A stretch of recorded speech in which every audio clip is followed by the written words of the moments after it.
Hello and welcome back to our channel. So today in this video we will be discussing about how to back up Exodus wallet. So without wasting much of our time, let's get straight into the video.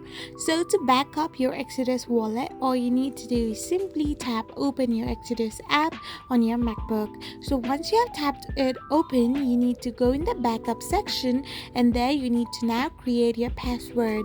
So once you have created your password of your account, all you need to do is simply tap on the next button. So after this is also done, you need to memorize your password and type it once again for reconfirmation. After this is done, you need to hit the next button once again, and now you can view your secret phrase.